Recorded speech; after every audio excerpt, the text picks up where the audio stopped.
ओं नमो भगवते वासुदेवाय। ओं श्री श्री सूर्य नारायणाय नमः। ओं श्री श्री लक्ष्मी नारायणाय नमो नमः। पवित्र सांब दशमी 2025 मसीह सांब दशमी एवं सुदशा व्रत यही दुईटी पर्व गोटे दिन में पड़ुछि। से अनेक मन में सन्देह किपरि भाव एका बेलके सांब दशमी सूर्य पूजा करेंगे एवं माँ लक्ष्मी सुदशा व्रत को पालन करेंगे। तेज दर्शक बंधु आसतु भिडियोटी सविशेष भाव में आलोचना करवा किपरि भाव 2025 मसीह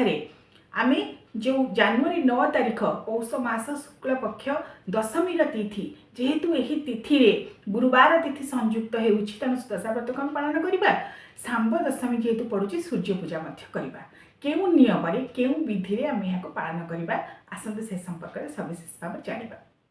आमे जानिछे पौष मासर शुक्ल पक्ष जदि दशमी तिथि पड़े ताहले सांब दशमी पालन करा जाए। सूर्यदेव उद्देश्य यही व्रतटी संपूर्ण भाव में समर्पित जी आमर मित्र देवता जहाँ को सृष्टि स्थिति एवं संहार त्रिगुणात्मक प्रतीक भाव में स्वयं ब्रह्मा विष्णु महेश्वर बोली कहुए। उदयी ब्रह्मणे रूपं मध्याह्ने तम महेश्वरम अस्तमाने स्वयं विष्णु त्रिमूर्ति च दिवाकर।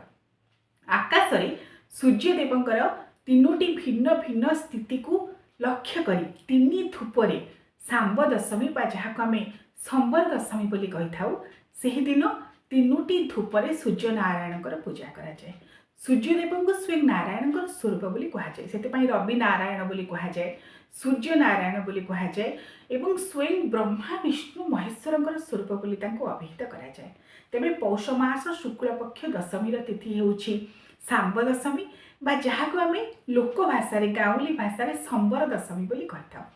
एवं आमर ओडिशार स्वतंत्र पारंपरिक पर्वटी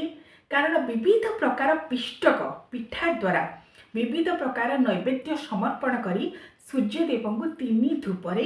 पवित्र सांब दशमी दिन पूजा कराए। एवं लोक विश्वास अनुजाई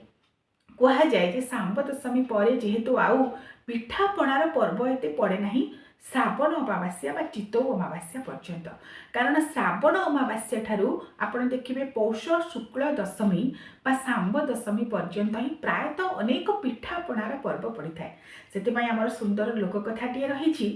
अइला चित्तौ नानी 12 ओषा पर्व संगरे घेनी संबर दशमी अलणा दाऊ सबु ओषा बार एठी थाऊ।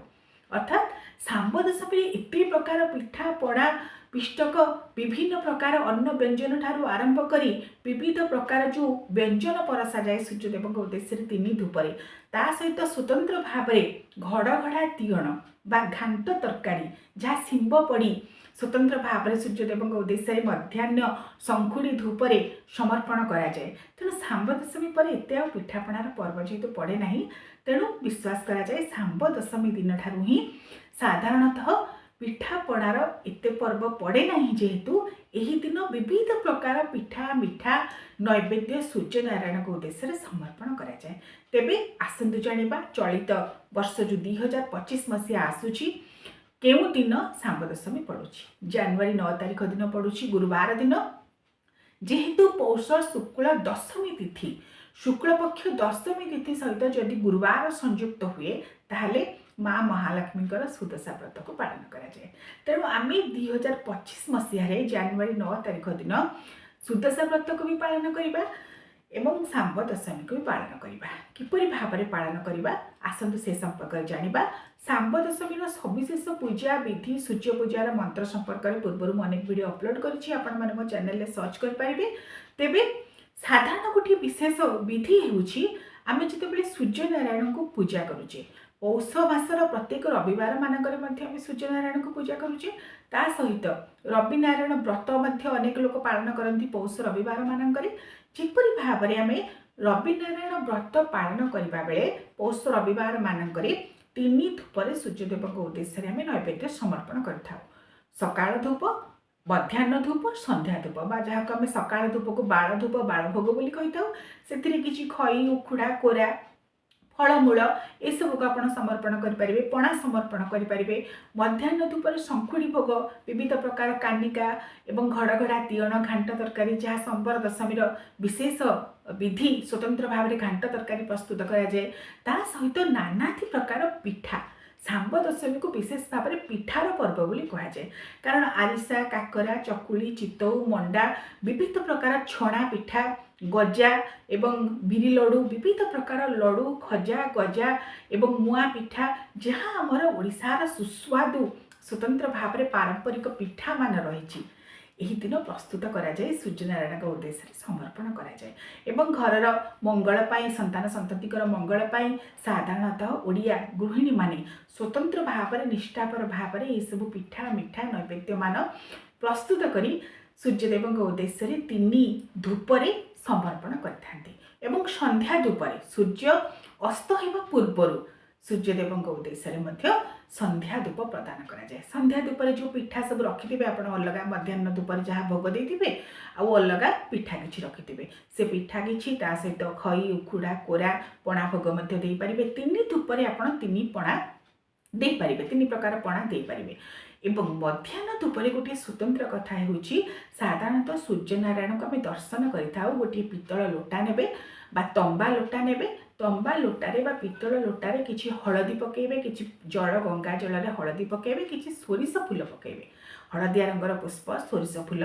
बा गेंडू फूल हलदिया गेंडू बा जेकोसी हलदिया रंगर पुष्पटी पकेबे। साधारणतः सोरिष फूल पकेबार विधि आमर रही एवं सेही जल रे ही आपण सूर्य नारायण को दर्शन करेंगे। विश्वास करा जाए सांब दशमी दिन जदि हलदी पानी रे जो पड़ी हलदिया रंगर पुष्प से आम सूर्यनारायण मुख को दर्शन करवा ताहले समस्त प्रकार पुण्य फल मिल, सूर्यनारायण कृपा आमको मिल बोली विश्वास करा जाए। तेणु मध्याह्न समय ये हूँ गोटे संबर दशमी बा सांब दशमी विशेष विधि, ता सहित 3 धूपरे सूर्यनारायण को गंध पुष्प धूप दीप नैवेद्य दे पूजा करेंगे।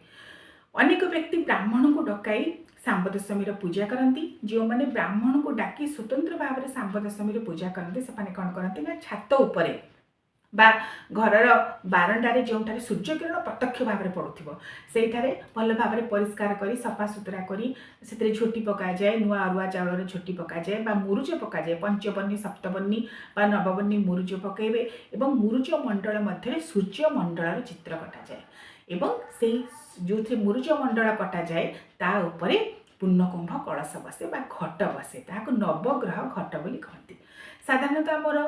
ओडिशार गृहिणी माने जो माने ब्राह्मण को डाकती नहीं निजे पूजा करती से कलश माध्यम पंचदेवता को आवाहन कर ओं गणे नारायण रुद्रे अंबिका भास्करे तथा भिन्न भिन्न नकर्तव्य पंचदेव नमस्तुते, पंचदेव और सर्वदेवदेवी को आवाहन कर कलशटे बसाई परिवार मंगल उद्देश्य सूर्य नारायण को ता माध्यम आवाहन कर सर्वदेवदेवी को आवाहन कर घट पूजा करते, सूर्य पूजा करते। मात्र जदि ब्राह्मण को डाकी आप स्वतंत्र सूर्य मंडल प्रस्तुत करुँचे नवग्रह को आवाहन कराए एवं जेहेतु आमर नवग्रह मध्य सूर्यदेव होउछन्ति श्रेष्ठ रवि महाग्रह बोली कहुए, तेणु से ही घट मध्यम सांब दशमी स्वतंत्र भाव में रवि महाग्रहकर पूजा ब्राह्मण जहाँ को आप डाकिथे से मंत्र मध्यम सूर्य जंत्र मध्यम रवि महाग्रहकर स्वतंत्र भाव में पूजा करते पंचोपचार विधि। तेणु जी जो पथ को अवलंबन कर पूजा करंतु, मात्र लक्ष्य गोटे सूर्य देवता जी आमर मित्र देवता अहरह आमर सृष्टिर कल्याण पाई जी निजर किरण को बरसी दौरान तांका उद्देश्य आम 3 धूपरे पूजा करिथाउ। साधारणतः पौराणिक किंवदंती अनुसार सांबंग ठारू ही सांब दशमी आरंभ। श्रीकृष्ण पुत्र सांब जी एकदा प्रभु श्रीकृष्ण द्वार जगै देइछन्ति अंतपुर को क्या भी न छाड़ापी, कारण निजर पत्नी सत्यभामा सहित सी आलापे मग्न अच्छा से दुर्वासा ऋषि आसी पहुँची और जितेबाला बाट छाड़ापी कहते श्रीकृष्ण को दर्शन करने सांब भୟରେ प्रथम मना कर काले अभिशाप देदेवे द्वारका ध्वंस हो बाट छाड़ी जेहेतु दुर्वासा मुनि अति क्रोधी तेणु काले द्वारिका ध्वंस करदेवे अभिशाप सांब बाट छाड़ी जद्वारा प्रभु श्रीकृष्ण क्रोधान्वित हो पुत्र सांब को अभिशाप देते कुष्ठ रोग हो जाओ बोली तापर अनुताप कर कौन बाट के बाटर के उपाय अवलंबन कले सांब कुष्ठ रोगरू मुक्त हेबे से कथा नारद मुनि सहित परामर्श कर नारद मुनि को सांगरे धरी सांब आसी अर्क क्षेत्र कोणार्क आमर ओडिशार उत्तर देशर क्षेत्र कोणार्क को आसी सूर्य पूजा आरंभ कर चंद्रभागार विस्तीर्ण भूमि बालुका भूमि जहाँ को बर्तमान मैत्रेय वन बोली कहुच्छी से मैत्रेय वन में मित्र देवता सूर्य देवता उद्देश्य सांब कठोर तपस्या कर बाली रे सूर्य देवता गोटे चित्र प्रतिमा गढ़ी पूजा कर सूर्यदेव कृपार गोटे मणिमय विग्रह सूर्यंकर प्राप्त होती मंदिर टे स्थापन करी पूजा करेतु सूर्य देवता कृपा पाई सांब कुष्ठ रोगर मुक्त पाई यही पवित्र पौष मास शुक्ल पक्ष दशमी तिथि तेणु से ही दिन ठारू ही आमर ओडिशा रे सांब दशमी पर्व को आम पालन करुचे कारण समस्त प्रकार दीर्घ निरामय जीवन पाई समस्त प्रकार शरीर व्याधिग्रस्त ताहार मुक्त होगापाई व्याधि मुक्त होगापाई सुस्थ शरीर पाइबापी सूर्य देवता कृपा निहाती आवश्यक जदिओ वैज्ञानिक दृष्टिकोण आम सूर्य को गोटे नक्षत्र बोली कहूँ जहाँ चारिपटे सौरमंडल अच्छा पृथ्वी बुलूंट कहुए मात्र आमर पौराणिक शास्त्र अनुसार सी होती नवग्रह मध्य श्रेष्ठ रवि महाग्रह तेणु तांकु पूजा कले समस्त प्रकार मनीष निजर जो सुस्थ शरीर दीर्घ निरामय जीवन पाइब बोली विश्वास करा जाए तेणु सांब दशमी पौष शुक्ल दशमी से ही दिन ठार सूर्य देवता उद्देश्य ओडिशार घरे घरे पूजा करने आरंभ करागला तेणु तीन धूपर सूर्यनारायण उद्देश्य सांब दशमी दिन पूजा कर विधि रही स्वतंत्र भाव में तीन धूपर पूजा कराए चलित वर्ष 2025 मसीह जेहेतु जनवरी 9 तारिख दिन पौष शुक्ल दशमी सहित गुरुवार तिथि संयुक्त होउची तेणु माँ महालक्ष्मी सुदशा व्रत दिन पड़ुछि किछि व्यक्ति प्रश्न करथिले जे आमे जो माने सुदशा व्रत पालन करिबु नुआ व्रती माने एही दिन करि परिबे नै एई कथा को नै भिन्न भिन्न पांजी रे भिन्न भिन्न कथा लेखा जाइछि जे चलित वर्ष कोनोसी सुदशा व्रत जो पड़ुछि जो तिथि मानकरे से दिन मानक नूतन व्रती माने व्रत धारण करें ना कारण तिथि शुद्ध रहूना मात्र मो पाखे श्रीक्षेत्र पांजी जगन्नाथ पांजी रही जो स्पष्ट भाव लिखा जे जनवरी 9 तारिख दिन नूतन व्रती एवं पुरातन व्रती उभय व्रत को धारण करें अर्थात नूतन भाव में जो मैंने व्रत आरंभ करने को चाहूँगी से माने सुदशा व्रत आरंभ करें मात्र ये गोटे कथा सन्देह आसे जेहेतु यह हूँ पौष मास साधारणतः आम पौष मास को भपा मास बोली कहुए जो मैंने नूतन व्रत धारण करने को चाहूँगी साधारणतः माघ मास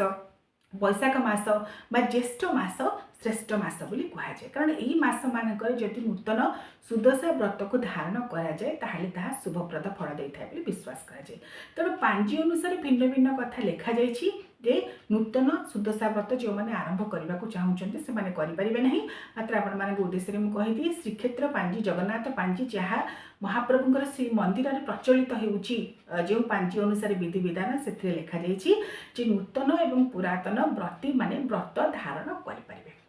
तेणु यह आपण निर्भर करे आपण करेंगे कि नहीं मात्र जेहेतु पौष मास फंपा मास तेणु यही दिन जो पड़ुची आमर सुदशा व्रत यही दिन नूतन व्रती माने सुदशा व्रत को नूतन भाव में धारण न करी परवर्ती सुदशा व्रत जो दिन पड़ुची से ही दिन पर्यंत अपेक्षा करने उचित जेहेतु पांजी बाहरी ना 2025 मसीहार पांजी बाहरिबा पर ही वर्षर अन्य कौ दिन मानक सुदशा व्रत पड़ुछि एवं ताहा शुद्ध तिथि अच्छी ना नहीं कारण कहुए जदि आमर गुरु ग्रह बा बृहस्पति ग्रह एवं रवि महाग्रह जो उच्च स्थान में थांती तेबे सही दिन में सही तिथि जदि सुदशा व्रत पड़ुए नूतन व्रती माने व्रत धारण करबा उचित तेणु ताहा पांजी बाहरिबा पर सविशेष भाव में आम जानिपर सुदशा माने उत्तम दशा साधारणतः आमर धन संपदर देवी ऐश्वर्यर देवी विभवर देवी माँ महालक्ष्मी को पूजा करा जाए घरर समस्त प्रकार सुख शांति समृद्धि वृद्धि पाइबापी एवं जीवन को सरस सुंदर मधुमय करने जी होती समस्त लक्षणर अधिकारी माँ लक्ष्मी कृपा कले घर धन धान्य परिपूर्ण हो उठे से आम माणबसा गुरुवार पूजा कर घरर स्त्री लोक मैंने सुदशा व्रत पालन करि कारण घरे जेपरी माँ लक्ष्मीଙ୍କର कृपा दृष्टि सब रही। तेबे सुदशा व्रत बही जहाँ रही 10 संख्यार विशेष भाव में सुदशा व्रत महात्म्य रही। जेपरी भाव में आपण मैंने जो पूजा करेंगे माँ महालक्ष्मीଙ୍କର 10टी मंडा करेंगे, 10 मुखी दीप देवे, 10 केरा दुब देवे एवं 10 मुठी चाउल देवे, 10टी घट बा 10टी कलश को स्थापन करेंगे, 10टी गुआ कौड़ी बा हरिड़ा बाहाड़ा जहाँ आप अँला रखिथे सब 10 संख्यार ही देवे। 10टी फूल, 10टी पत्र, 10टी फल, 10 संख्यार विशेष भाव में महत्व रही। एवं जो मैंने सुदशा व्रत पालन करुछंती साधारणतः गोटे कहुए जे माँ लक्ष्मीଙ୍କର जो 10 नाम रही से व्रतरे 10टी गंठी पड़ी था। 10टी गंठी पड़ी माँ महालक्ष्मीଙ୍କର 10 नाम से 10टी गंठी पड़े ताहाकु व्रत भाव में डाहाण हाथ में व्रती मैंने धारण करती। तेणु सुदशा अर्थात माँ महालक्ष्मीଙ୍କର कृपा प्राप्त होगापाई पूजा आम विशेष भाव में करूँ। आमर जहाँ गोटे चरणी रही जो मैंने महिला मैंने सुदशा व्रत पालन करती सुदशा व्रत कर सारा पर ही से माणवसा गुरुवार करपारती बोली गोटे आम नियम रही। कारण साधारणतः सुदशा व्रत करने माँ महालक्ष्मीଙ୍କର पूजा करने से योग्य होता गोटे विवेचना कराए आमर ओडिया लोकचलनी में विश्वास परंपरा। तेबे माँ महालक्ष्मीଙ୍କର सुदशा व्रतरे जो 10 संख्यार महत्व रही से कथा को आधार करी सबू पूजा विधि नैवेद्य जहाँ समर्पण करेंगे 10टी मंडा 10 मुखी दीप जहाँ जहाँ मुझे कहली 10 संख्यार विशेष भाव में गुरुत्व रही 3 धूपर माँ को पूजा करेंगे। सकाळ धूप बाड़ धूप जपरी भाव माणवसा समय में पूजा करूँ। सकाळ धूप बाड़ धूपर माँ को खई उखुड़ा कोरा पणा एसबू को देवे। मध्याह्न धूपर माँ को उद्देश्य 10टी मंडा देवे एवं अन्य फलमूल जहाँ पाइबे आपन दे पारिबे। संध्या धूपर माँ को आउ गोटे से भाव में फलमूल पणा एसबू दे पूजा करेंगे। 3 धूपर सुदशा व्रत माँ को पूजा करेंगे। जेहेतु चलित वर्ष 2025 मसीहा जनवरी 9 तारिख उभय सांब दशमी और सुदशा व्रत पड़ुछि तेणु 2टी व्रत को घरे पालन करने को पड़ो। से जिते संभव आपण मैंने जी पार्टी विधि नियम को लक्ष्य आगे रखी एवं निजे सामर्थ्य मत करने को चेष्टा करूँ। प्रभु सूर्यनारायण रवि नारायण कृपार माँ लक्ष्मीଙ୍କର कृपार आपण जीवन सरस सुंदर मधुमय हो। ओम श्री श्री लक्ष्मी नारायणाय नमः।